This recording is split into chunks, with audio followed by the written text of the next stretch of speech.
Halo guys, nama gue Stefan dari StefTech, dan di video kali ini kita udah lama banget terakhir nge-review HP lipat tuh Z Fold, bukan Z Fold ya, Z Flip 3. Sekarang gue nggak tahu bakal ganti ke sini atau nggak dari S25 Ultra, tapi kita bakal nge-unboxing dan first impresi dulu aja. Kita bakal full review dan day in the life nyusul ya minggu depan si ini nih, Z Fold 8 Ultra. Gue sebenarnya udah dapat device ini Jumat kemarin. Harusnya kalian lihat video ini sih antara Sabtu atau Minggu ini ya. Tapi gue baru banget dapat dan di setupnya di sana, jadi ya udah agak kebuka ya. Bisa dibilang ini unboxing di sana, reboxing, kita unboxing lagi. Tapi kita langsung aja masuk ke videonya. Gue mau bahas pertama yaitu dari harga dan bonus-bonusnya yang dikasih. Jadi untuk harga sendiri ini kalian bisa dapetin gue yang khas Samsung ya, ada storage upgrade dari 256 ke 512. Terus ada promo potongan, ditambah ada bonus, itu gue dapet di harga segini nih.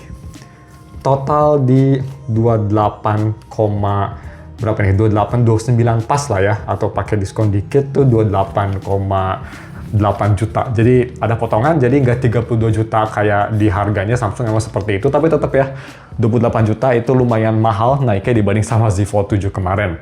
Dan kira-kira bonusnya dapat apa aja nih? Gue PO dari pas hand racer juga. Jadi bonusnya ini gue dapet ya.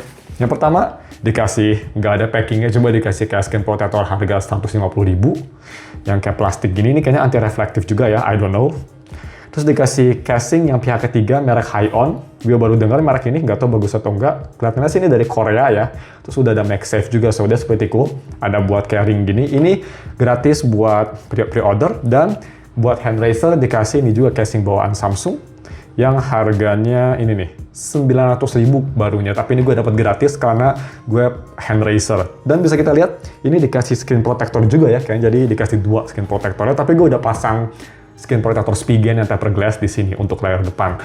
Dan untuk garansi ini dia ada 3 garansinya. Garansi screen protector ganti 2 kali selama 2 tahun, terus dikasih garansi Samsung yang biasa ya, bukan Samsung Care, nggak dapet sayangnya. Ini Samsung Care agak pelit, nggak kayak pas S series. Terus yang terakhir dapat garansi dari Samsung MHI dari pihak ketiganya, itu buat garansi layar kalau rusak selama setahun. Jadi ada 3 garansi lumayan oke lah ya, walaupun nggak dapat kayak S-Care, tapi masih dapat kayak Z Premier dan kawan-kawan. Jadi seperti itu untuk si kelengkapannya, kita kepinggirin dulu aja. Terus speknya sendiri kira-kira seperti apa sih? Speknya gue bakal taruh di sini, tapi dia pakai Snapdragon 8 Elite Gen 5 for Galaxy, tapi ini heavily di-optimize ya. Gue udah lihat performance-nya juga, nggak bakal sekencang S26 Ultra buat gaming misal gitu. Dia lumayan diturunin performance-nya.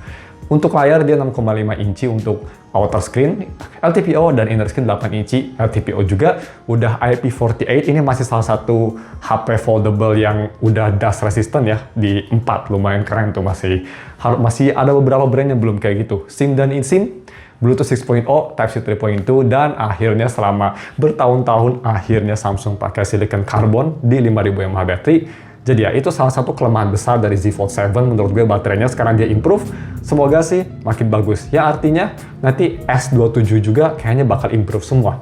Kalau S27 Ultra 6000 mAh sih mantep banget biasanya, jadi gue beli juga tuh HP. Anyway, seperti itu untuk speknya sendiri. Nanti kita bakal lihat spek kameranya juga, ada sedikit improvement dari hal tersebut.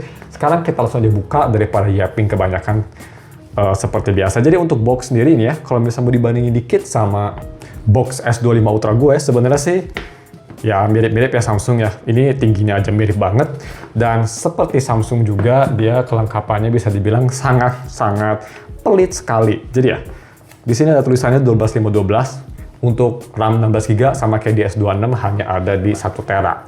Unlucky. Dan di sini ada charger ya.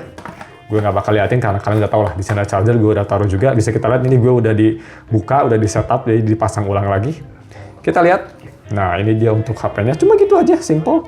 Kalau bisa kita buka si frontnya, kalian mungkin bisa lihat ya, pas gue buka ini bakal crease-nya tuh bakal masih ada, sorry ini banyak fingerprint magnet karena gue udah setup juga.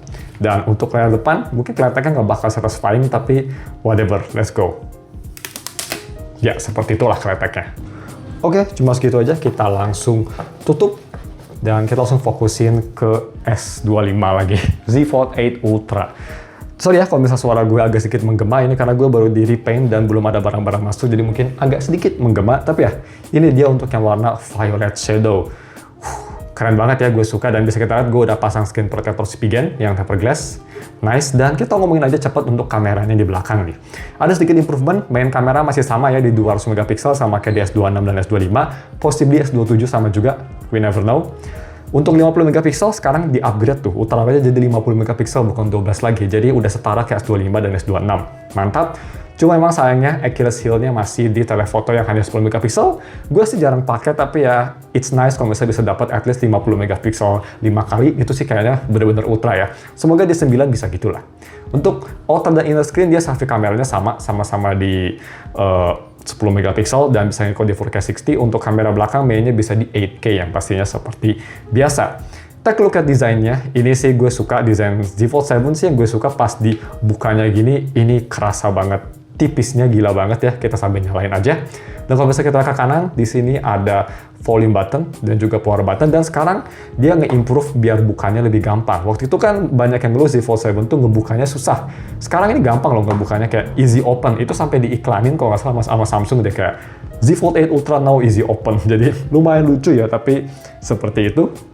Dan kita udah masuk ke screen-nya, bisa kita lihat ramping screen-nya, tapi gue kira gue bakal benci sama screen ramping gini, tapi ternyata oke juga sih, gampang banget, terbiasa. Dan gue lebih suka yang simetris bezel gini daripada Google Pixel Fold misal yang gak simetris si bezelnya gitu ya. Nah, untuk desainnya sendiri, warnanya violet shadow, ini kenapa gue beli, suka banget. Pertama, 8 ya, itu angka hoki Cina yang pastinya, Hachi, Jepang tuh itu gue bilang ya.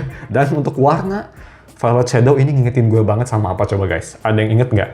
Yes, di purple-nya iPhone 14 Pro Max. Gue liatin aja di biro nih, dibandingin sama 14 Pro Max. Lihat, mirip banget gak sih? Violet shadow di Samsung memang agak sedikit lebih gelap, tapi overall ini kayak satu brand gitu. Kayaknya si Samsung MyPod tuh kayaknya kayak mereka tuh di belakang kong kali kong buat bikin warna kayak gini, I don't know. Tapi gue suka banget warna violet shadow-nya. Kalian tahu gue suka ungu, dan di sini sih gue lebih suka di sini daripada di iPhone 14 Pro Max karena ini lebih gelap, kelihatannya lebih keren. Terus kira-kira bagaimana untuk crease-nya yang mungkin bakal kalian sadar. Jadi untuk crease-nya bisa dibilang ya, nih kalau misalnya kita matiin, dia sebenarnya crease-nya pas pertama kayak nggak ada, tapi karena belum dilipat. Pas dilipat crease-nya bakal kelihatan kalau kena sinar. Tapi yang bikin improve kalau misal karena dia sekarang udah pakai anti-reflective coating, reflection-nya lebih bagus dan gak seburuk yang gue kira. Ini lebih apa ya? Dibanding sama Z Fold 7 yang gue lihat di display, dia bener-bener hampir nggak kerasa untuk crease-nya. Masih kerasa sebenarnya, tapi kalau misalkan tekan, itu baru kerasa. Kalau misalnya cuma kayak gini-gini sih, you almost didn't feel it. Hampir nggak kerasa, dikit banget aja. Udah lebih improve yang pastinya crease-nya, dia pakai teknologi baru kayak titanium something kalau nggak salah ya, untuk si layarnya. Jadi lebih improve dan juga hinge-nya kerasa lebih solid. Itu juga ada improvement-nya. Terus untuk masalah layar sih masih nggak beda jauh sama yang Z Fold 7 ya. Yang bikin beda itu hanya dari si nits yang lebih terang, mau itu di cover screen atau di inner screen, dia lebih terang untuk keterangannya. Cover screen juga menurut gue sih ini oke. Warnanya memang vibrant, tapi gue bisa bilang dia nggak super vibrant kayak di S25 Ultra. Kira-kira bisa dibilang ya sekitar satu level di bawah S25 Ultra lah untuk vibrantnya. Ini padahal gue udah setting juga modenya di Vivid dan rata kanan ini si vividness-nya, tapi tetap gak seterang kayak di S25 Ultra. Jadi kita langsung aja masuk ke first impression-nya. Jujur gue udah pakai juga HP ini pas habis setup tuh gue jalan-jalan bentar di Pascal dan gue pakai bentar. Overall untuk gripnya sendiri ini gak pakai casing ya, beda gue rekomend pakai casing karena memang nge-hold HP sama hal ini gak pakai casing emang enak dipegang ini. Naked body always good to hold, ladies. Tapi apa ya? Takut aja gitu ya, power lah bahasa Sundanya mah. Walaupun ini tipis, enak digenggam, confident, enteng juga 210 graman, tapi tetap mendingan pakai casing biar aman. Overall, untuk software sendiri dia sudah di One UI paling baru yang pastinya kalau misalnya kita mau ke setting, terus kita mau ke paling bawah nih, lihat ke About Phone-nya, dia sudah di One UI 9, Android 17 yang pastinya. Dan kalau misalnya kita lihat tadi ya, dia ada sedikit update juga. Kalau misalnya kita mau ke software update, dia ada update tuh. Ini update apa nih? Cuma stability and device behavior. Jadi kayaknya ini bukan security patch ya, lebih ke security patch, I don't know. Ada improvement juga. Dan yang pastinya karena ini pakai Z Fold ya, jadi kita ada continuous atau kayak ngikutin kalau misalnya kita tutup, gitu, dia kekunci. Tapi kalau misalnya di beberapa aplikasi ya, kayak misalnya kita lagi buka Google Map gitu, terus kita, oh, mau layar besar, bam. Dan dia tuh smooth ya dibanding sama Motorola yang ada sedikit delay antara cover dan inner. Ini mah smooth gitu, nggak ada delay dan kerasa oke lah, nggak ada kayak gelap dulu baru ngesing gitu, so that's good. Mantep banget sih ini buat kayak gini ya. Ini kayaknya HP yang mantep banget yang pastinya buat multitasking. Seperti apa misal kita mau buka Instagram misalnya, kita mau multitask, terus kita taruh di sebelah misal, apa ya kira-kira? Kita taruh di sebelah Google Maps, misal mau sambil navigasi. Ini mantep banget sih. Ini pretty much kayak kalian punya dua HP ya. Punya dua HP yang size-nya sekitar 6 incian, 6,25 incian lah. Enak nih, ini buat kalian para super duper ultra multitasker, pasti bakal suka banget. So that's good. Dan yang pastinya kalian juga bisa ngelihat setting kayak gini, dan kalau misalnya lagi di tab, dia settingnya mirip kayak di iPad gitu ya. Bawaannya pastinya settingannya ini disatuin. Ini gue langsung bukan disatuin, bawaannya tuh dipisah ya, si notification sama control center ini gue gabungin aja karena gue kurang suka yang iOS dipisah-pisah kayak gitu. Semua HP sekarang kayak gitu, so I don't really like it. Terus first impression juga gue kira si kamera ini bakal annoying ya, karena kan di Z Fold 6 gitu, dia kan kameranya pakai anti display, tapi ternyata nggak juga loh. Gue kayak lama-kelamaan dia pudar aja sendiri, so that's good. Layar inner display yang gue takutin juga, karena terakhir gue pakai itu kan Z Flip 3 yang bisa dibilang si plastik screen-nya di dalamnya tuh ya, inner screen-nya masih kerasa kayak soft banget gitu, kerasa nggak confident, tapi ini kerasanya keras. Jadi kalau gue merem itu kerasanya kayak kaca ya, cuma kayak hydrogel keras gitu loh. Jadi bagus, lebih confident makanya. Cuma again gue nggak tahu kalau long term gimana untuk si hinge-nya, karena ini hinge-nya memang udah di-improve, makin better, tapi gue nggak tahu apakah bakal nggak lurus, karena banyak banget isu yang Z Flip sama Z Fold ya. Kalau misalnya kita buka gini, si ininya tuh kayak nggak rata gitu loh. Jadi kayak agak melengkung dikit kayak gini misal. Gue nggak tahu ya itu bakal gimana, Z Flip 3 gue juga ada masalah kayak gitu. Tapi harusnya ini udah improve banyak sih, karena kan Samsung dia benar-benar fokus ke hinge banget ya setiap generasinya, so I hope so.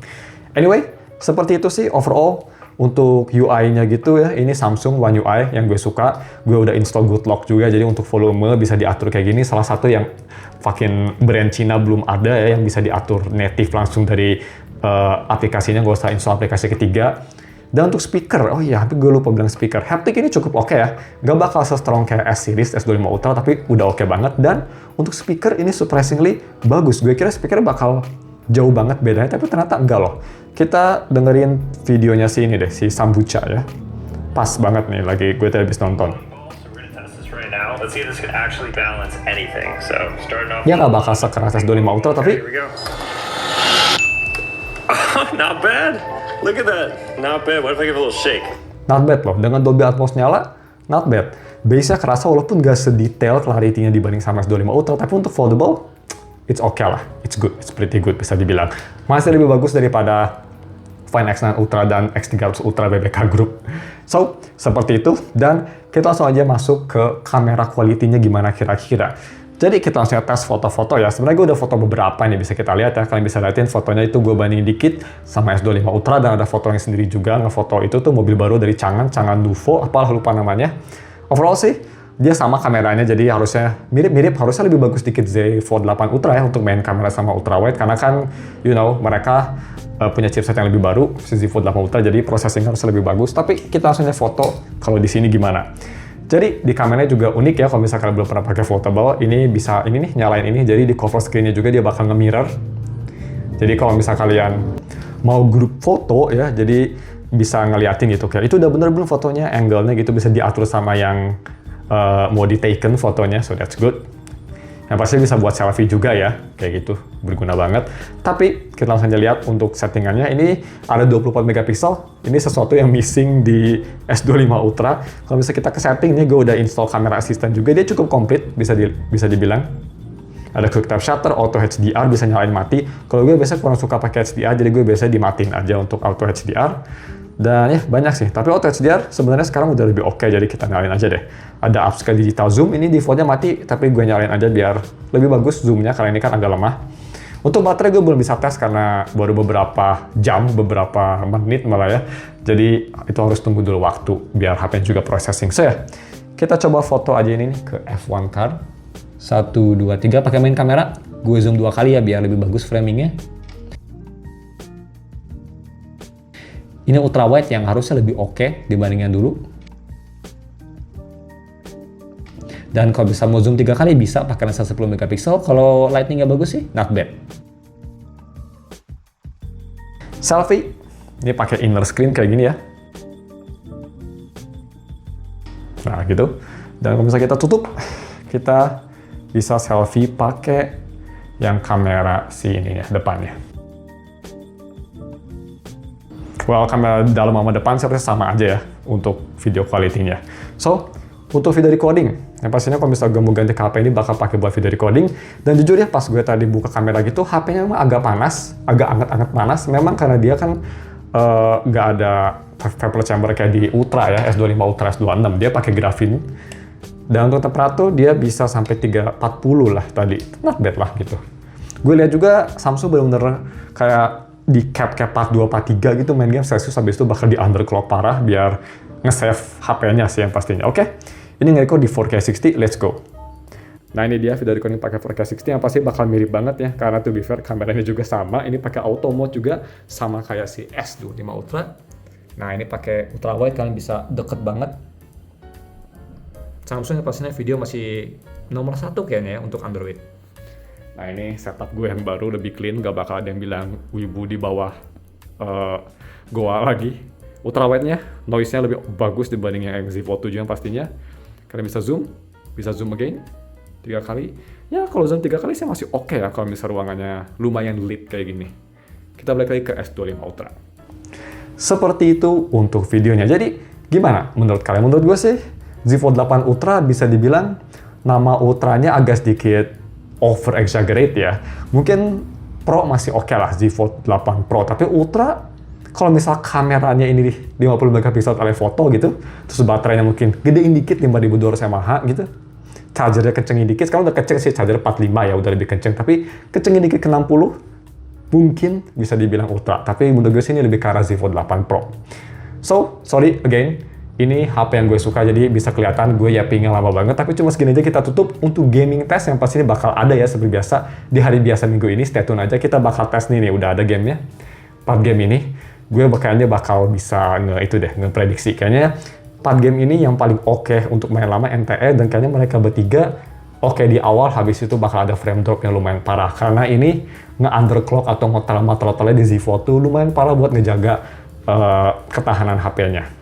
Tapi ya untuk sekarang cuma segini aja untuk si Z Fold 8 Ultra. Overall, gue nggak tahu gue bakal pakai HP ini sebagai HP utama dan jual S25 Ultra gue, atau gue bakal pakai Fold yang lain. Karena gue bakal review Fold yang harganya udah lumayan turun juga nanti ya. Stay tune aja. So ya, cuma segini aja. Thank you for watching dan ketemu lagi di minggu depan untuk video full review-nya.